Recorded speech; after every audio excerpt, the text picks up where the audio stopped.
there's a million ways to play the game in terms of blowing stuff up, meaning you can kind of not be looking to do it, but you see something that you want to blow up and you're driving along really fast, you aim the car at it and you bail and there it is. So kind of everything's a weapon. And then there's also weapons. For me, it was always about like, how ridiculous can I go? So I built something kind of big and I'm like, a little more. I'm like, okay. So I finally was like, okay, I'm gonna just dial this up to like 30 and see what happens on a 10 scale. And like, perfect. I'm like, yeah, okay, well, let's see if we can maintain that for the whole game. And we have, so that's awesome.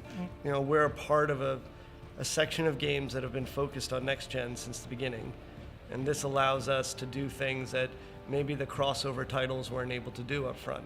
I mean, games like Uncharted is obviously amazing in how they script these sequences, but it's of course entirely pre-designed and canned.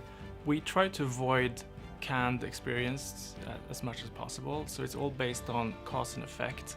The world feels more reactive to what you do. It's not just one explosion. You get this shockwave, you get signs falling, you get people running away, you get kind of things burning, and it feels more alive. We noticed early on that when things blew up, the little pieces would fly just into the stratosphere, and so we changed to a pressure-based explosion algorithm. So now when things explode, it's kind of more like a real explosion and things follow a shockwave outwards. So you get more of this kind of debris sort of spraying.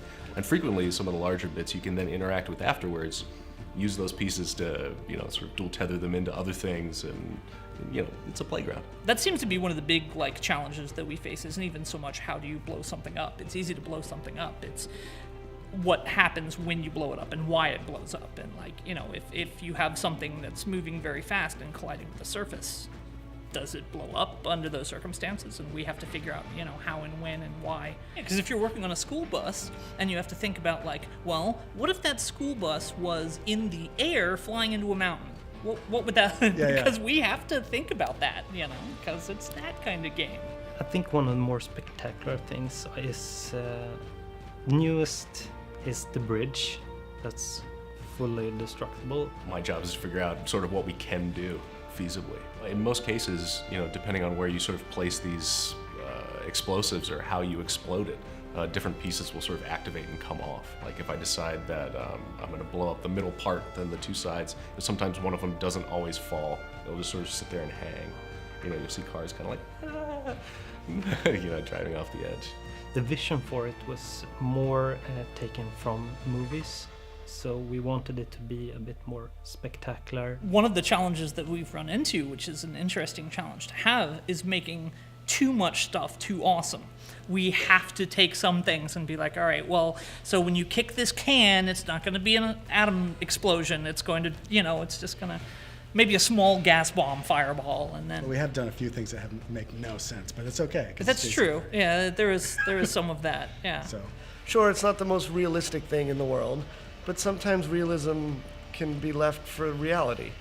And when I'm playing a game, I want to sometimes be surreal. And the game Just Cause is kind of about that. It's a guy with a grapple hook on his arm that can do it without it detaching his arm from his body. Doing it too realistically would perhaps be a bit dull, so we tried to amp it up just a bit.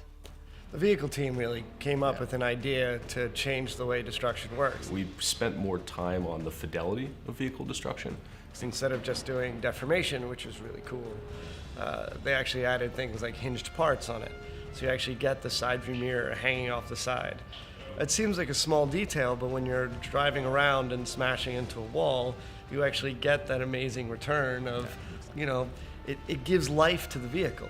For the most part, our game is about movement and that traversal space, so the destruction is a joyful response, a reactivity in the world.